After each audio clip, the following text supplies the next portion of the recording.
It's a drive, it's the excellence of yourself, excellence of your crew. It's just not an inbuilt thing, it seems to be in one or two people. You've got to be a hunter to hurt. We are hunters, that's all we are, is hunters.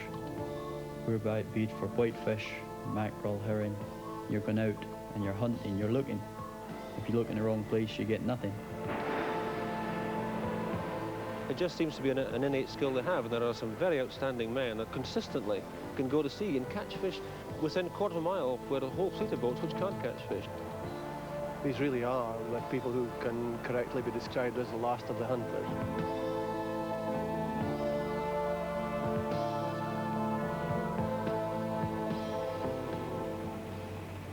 An English ship by Andrew. May God bless us and all the sailors.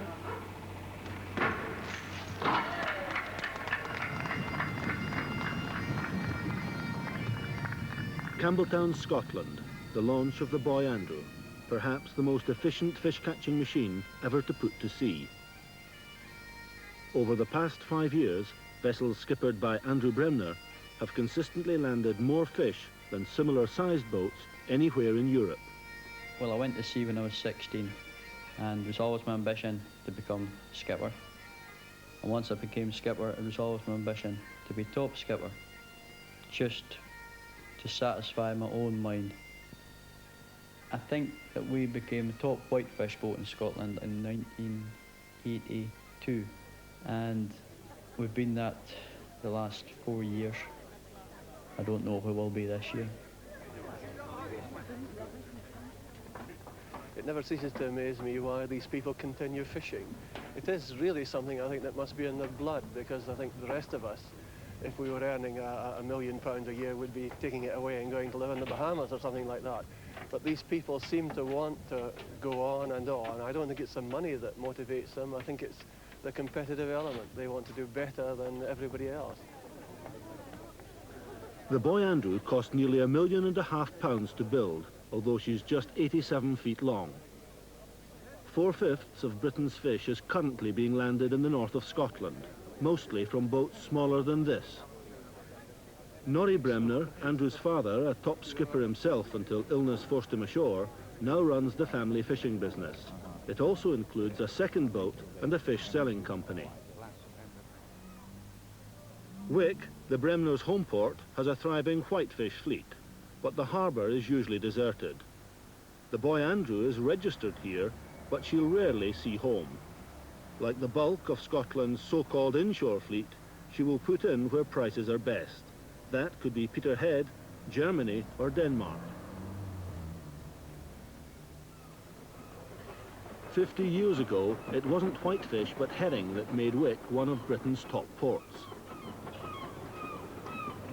I can still hear the horse-drawn carts rumbling over the streets and tarring the leader and painting the boys and getting the boat ship for sea.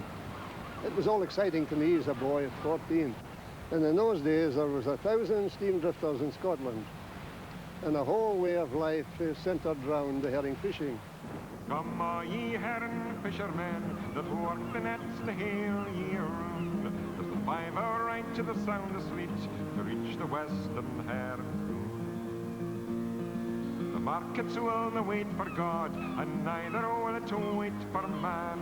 First come, first served is either rule, and herring's £40 a cran.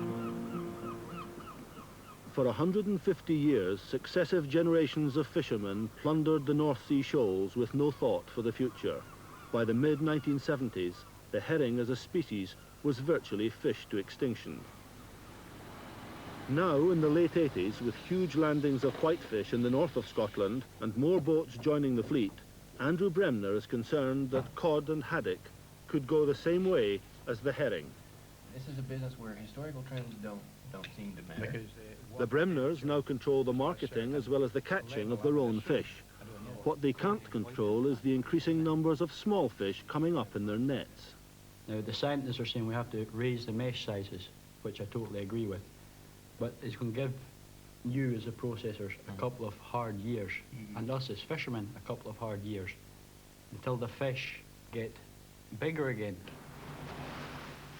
The boy Andrew sets off on her maiden trip to Rockall, 400 miles from Wick. Traditionally, Rockall was fished by the larger vessels. Andrew Bremner was among the first to prove that inshore boats too could survive Rockall's Atlantic gales. We've always made our best trips in bad weather. Any records that we've broken, I think, have always been in bad weather, because most of the other boats, not them all, most of the other boats is in harbour. Some skippers will say, oh, look at him, he's mad, he's what he's doing, but you've got to know your own capabilities. If you're happy in your own mind, what you're doing is safe, it's okay. The boy Andrew has the most sophisticated fish hunting equipment in the fleet. £250,000 worth of electronic wizardry. Echo sounders to locate the shoals. A video plotter to remind the skipper exactly where he found the fish last time. But ultimately, the size of the haul depends on the skill of the hunter. The 1980s have been the boom years for Scotland's inshore fishermen. The Common Fisheries Agreement of 1983 gave them a huge slice of the whitefish quotas, including 3/4 of North Sea haddock. Geographical position and the catching skills of the Scots fishermen have done the rest. Now there are waiting lists for crewmen wanting to sail with the top boats. We've always had a good crew, mostly young chaps. A lot of them are friends, a lot of years at school together, grown up with them, started sea together, maybe in different boats, but there's a lot of them with me now. They're keen to make money, they're keen to work. The crew's wages could range from nothing if you're on a poor boat, right up until if you're on a top purse seiner, for example. I believe that some of the crew can make up to £40,000–50,000 a year, but it goes right up through the scale. You're getting blamed for putting that on you.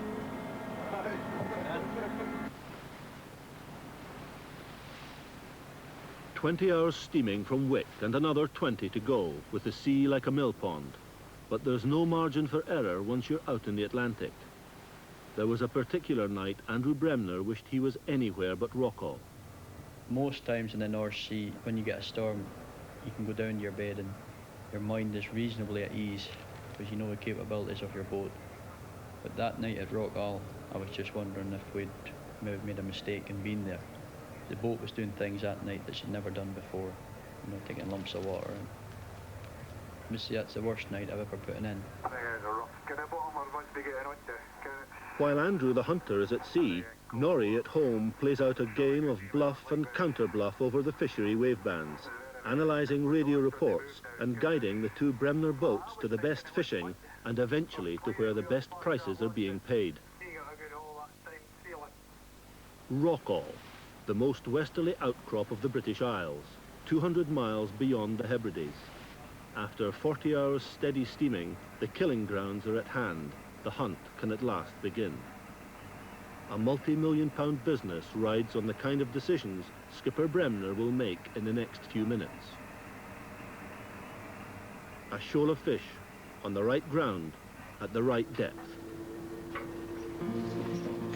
We are power block and your big trawl net, we are sooner and your arty set, and a crew of 8, the toil and smudge with a watty fish for the hair no.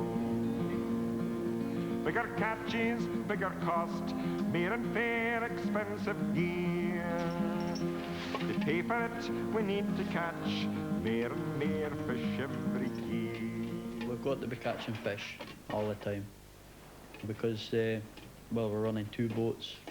There'll be 25 men employed, so that men needs wages. The boats need repaired, boats have got to be paid back, bank loans, etc. So you can't lie in the harbour for too long.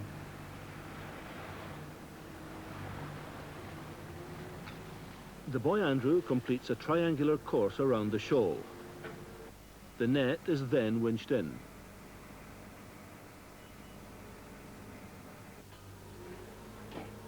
And experts say net crew can make up to 10 hauls a day. It's a special breed of men that crew the boats in Scotland. I don't think you get people ashore to realise the way that they do work at sea. If a skipper tells you you're doing something, you don't answer back, you just do it. But when you see the net coming up, when you're actually fishing and the net comes up, breaks the surface and there's a big haul in it, it is a tremendous feeling. You're on a high, you get very excited.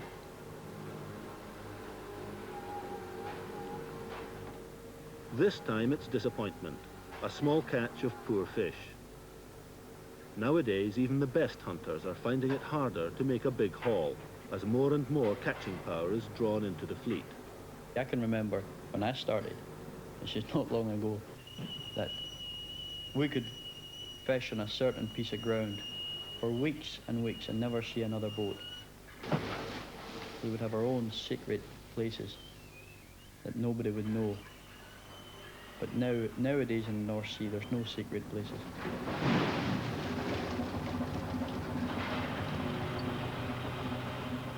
We've been fishing away all right today, but it's very, very small fish.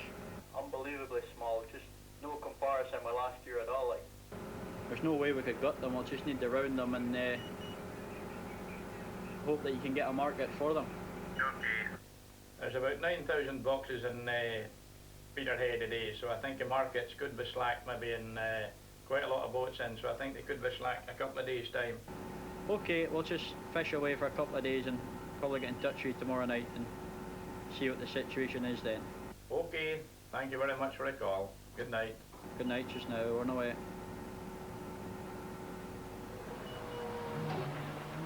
A new day brings a change in fortune. Fishing in perfect conditions, the boy Andrew nets a huge catch of haddock. Now the problem is how to handle all the fish.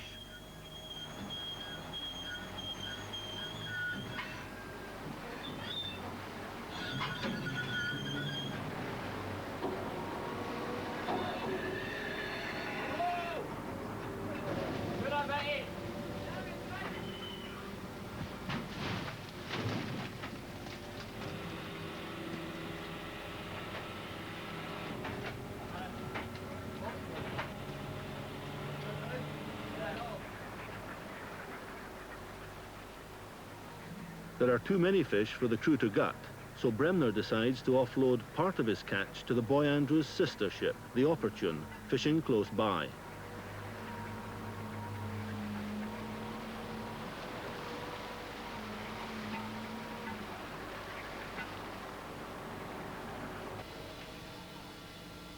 The boy Andrew is built to carry up to 1,800 boxes of fish.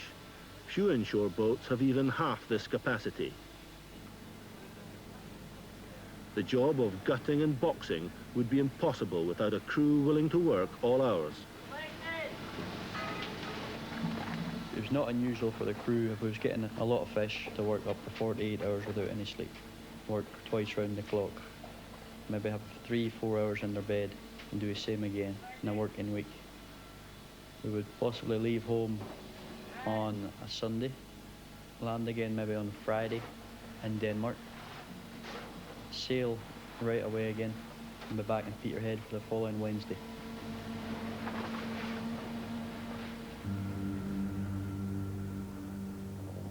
Landfall, Peterhead, Europe's top whitefish port. A decade ago, landings here were worth about £5 million a year. Last year, they were worth nearly 75 million. Now, Peterhead attracts not only the biggest catchers, but buyers from all over Britain and the continent.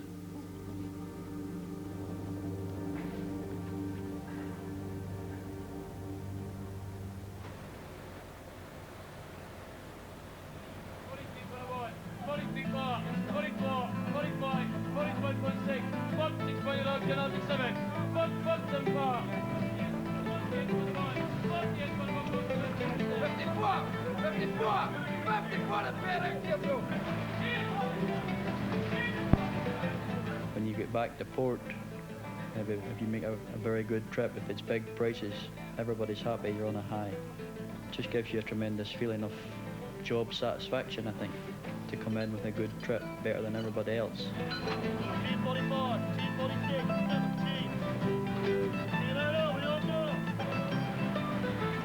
10, 15, 20, 25. 44, 21.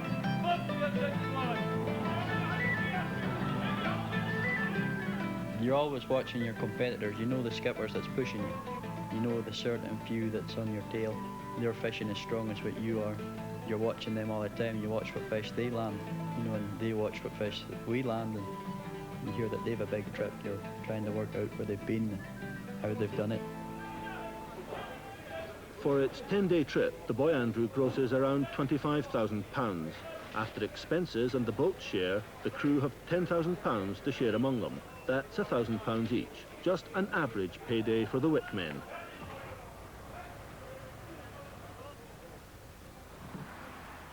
The bulk of Britain's fish is now carried south daily from Peterhead and other Scottish ports.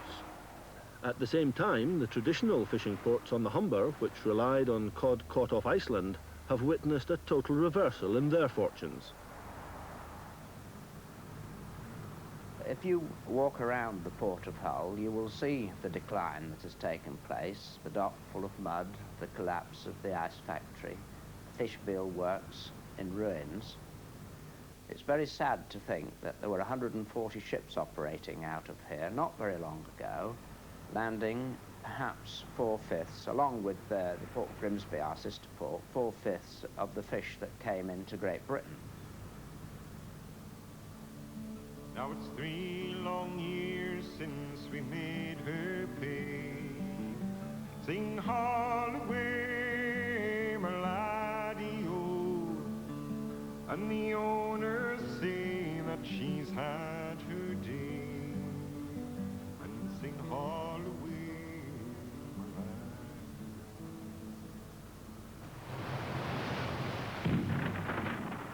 The Royal Navy fought 3 cod wars with Icelandic gunboats, but as Iceland progressively extended its fishing limits, there was little effective protection the Navy could offer the Humber trawlers in the face of a determined small country with only one basic resource. After the first Cod War, the Icelanders got their 12 miles, but the big mistake had been made. The Icelanders had been shown, unnecessarily, they'd been shown that they could defeat the British Navy, so they said, why not have another go? So they extended first to 50, that was the second Cod War, same tactics, same result, and then they extended to 200 miles, which was the cause of the third Cod War. And then 200 miles was then accepted as the international norm. And this was, of course, disastrous for Hull and Grimsby. We are a bit aggrieved, actually, at the way the switch to Scotland has taken place, and in particular with mackerel. I personally think that the way the Scots have gone about taking mackerel, I believe they think every mackerel's got a thistle on it. But Aberdeen, once Scotland's premier trawling port, suffered in the same way as Hull and Grimsby, when the Faroese also extended their limits. Terry Taylor skippers one of only 5 trawlers still fishing out of Aberdeen. A decade ago, there were 100. Charlie, good. Take a romp and heave around, stay alongside, will you? Take it that windshore there. But while the Aberdeen trawl fleet has dwindled, skipper Taylor has consistently made profits for the owners of his trawler, the Maureen June. Money doesn't never was the driving force behind myself. It was I was being the best, especially coming from the wrong side of Tory. Even at school, it was I was wanted to be top of the class, and that's what it is. It's not just personal. The Maureen June is only 12 feet longer than the Boy Andrew, but Taylor's vessel comes from a totally different fishing tradition. Whereas inshore fishermen like Andrew Bremner work for themselves and are on a share of the boat's earnings, trawlermen traditionally work for the company that owns the boat and are paid wages. And while the inshore men work with lightweight seine nets, trawlers scour the beds of the ocean using much heavier gear. I'll give a shot tomorrow morning. Only went to Wales, they're calling up now. Good job, Terry. All the best now. Good today. Ta-da. Cheers on. Terry Taylor has a reputation for working on treacherous grounds and in the worst of the weather. When he was younger, it landed him in his share of trouble. His career at sea almost came to an end when he was just 22. The decks was pretty awash, but we set up ahead when the forecast wasn't too good. It was only marked about 5 or 6 knots, and I thought it should have been a 16-hour run. It was 3.5 days to travel 160 miles. There was one of the waves went over the top of us, and I never seen a whaleback for about 6 hours. The whole ship was in below the water. It was just the momentum of the ship was keeping the ship afloat. And I've done the Bridgewood. About 2 hours sleep, what, 72 hours. And was travelling south. And I was just standing at the wheel, and I made a decision to cut the corner, but I'm afraid when I got to the corner, I kind of mind, I didn't turn the corner here. I just mind hitting the rocks. Taylor and his crew were snatched to safety by lifeboat, but his trawler was a total loss. In the past 5 years, 18 Scottish fishing boats have gone down, more than 40 lives have been lost. And with competition increasing and loans to pay back on bigger and better boats, critics claim that more and more skippers are risking their crew's safety. But although deep-sea fishing has the highest accident rate in British industry, there's no shortage of men willing to go to sea. The inshore fleet is not unionised, and their success has swept away many of the trawling industry's restrictive practices. Terry Taylor's views on trade unions are as uncompromising as his style of fishing. There's only one master aboard the vessel. There's only one guy who can say how the vessel should be run. Not a guy for a union. 9 times out of 10, the union guys are the guys who work the least. We're a union guy aboard the vessel, and I can't prove it, but he actually tried to run the ship ashore just to get a night in. A union guy, a staunch union member. Where the Bremners expect to gross £1 million a year from their 2 boats, Terry Taylor is looking for that kind of money from the Maureen June alone. Last year, he broke the £1 million barrier after just 9 months fishing. Cheaper fuel costs and higher fish prices allowed him to pioneer new grounds away from the crowded waters of the North Sea. In just 51 hours fishing off the North Cape of Norway, he caught more than £100,000 worth of cod. It took the Maureen June a week even to reach the grounds and a week to get back, but it was the biggest haul ever for an Aberdeen trawler. The Maureen June puts into her home port, Aberdeen. Aberdeen Fish Market, once the biggest north of Hull, now plays a poor second fiddle to booming Peterhead. A drawn-out union dispute with the fish market porters or lumpers caused the inshore fleet to move to Peterhead in the early 70s, leaving Aberdeen to the remaining trawlers. We are no longer a trawling port. Everybody must recognise that. I'm not even sure what it means to talk of a trawling port. The big companies are gone. The companies that own vessels are gone. They were related to long-distance fishing.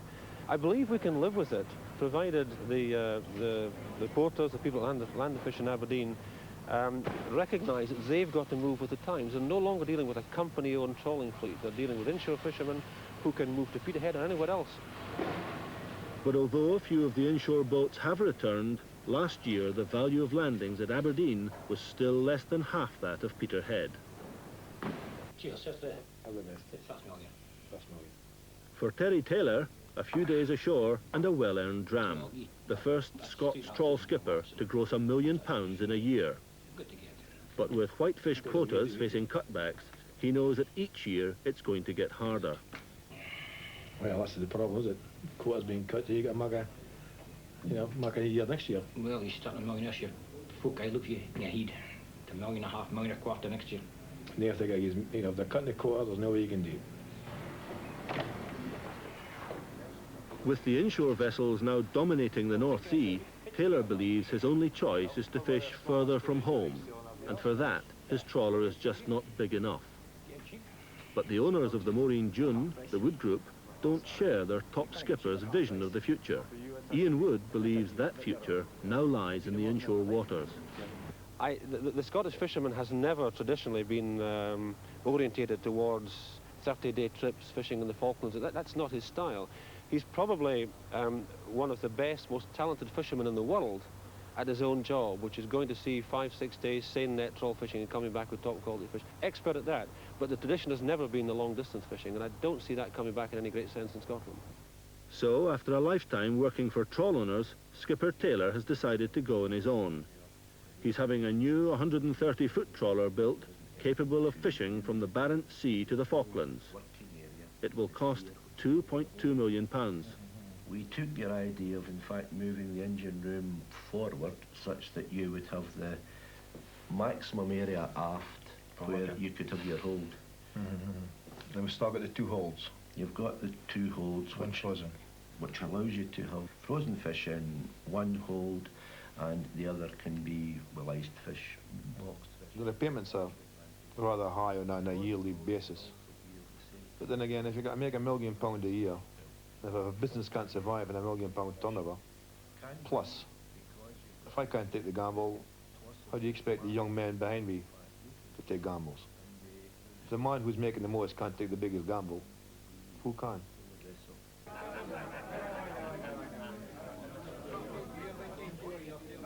The Wood Group throws a party for Terry Taylor and his record-breaking crew, but Skipper Taylor's future millions won't be going to an employer. He's joining the ranks of the skipper owners.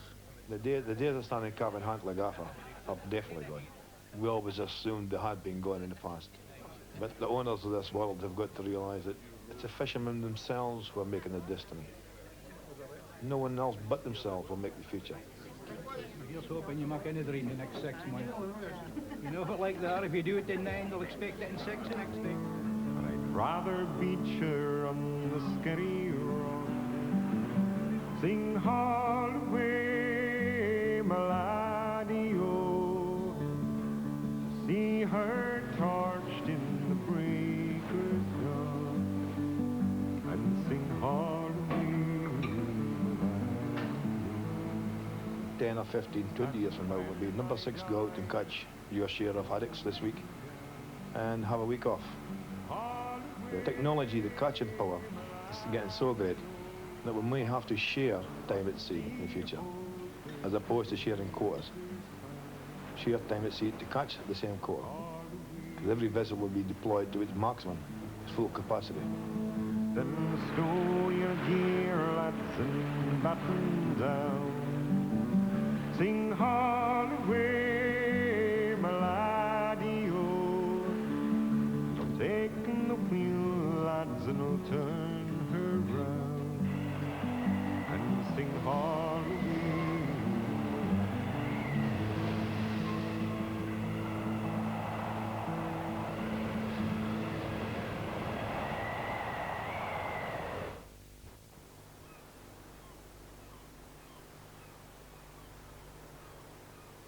The real heart of the Scottish fishing tradition lies in the villages along the Aberdeenshire-Banff coastline, places like Crivy, Inveralachie, Gardenston.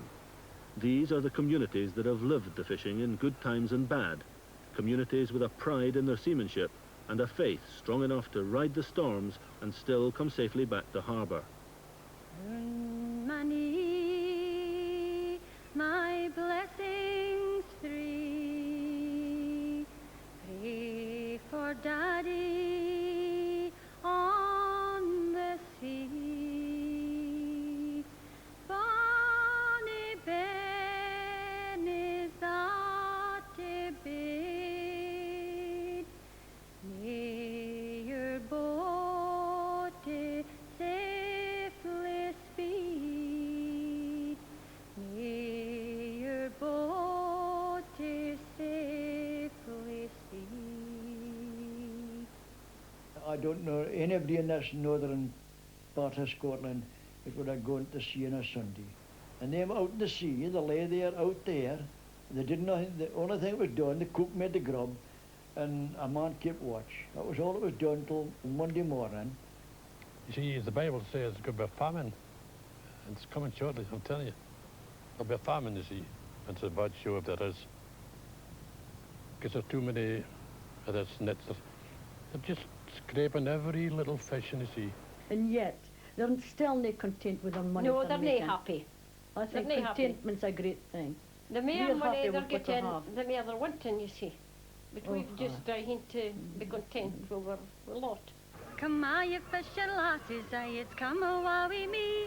Fe Cairn, Bulgan, Gambie, and fe Inveralachie, fe Buckie and fe Aberdeen, and all the country round. We're a watty get the herring, we're a watty Ermatoon. The coopers would come and knock on the hot doors, around, and then we'd all run for our cloots and tie our fingers and into the gutting yard, and it's all lined up, preparing to start. If your fingers were really bad, they festered, and you would have maybe been up your worst.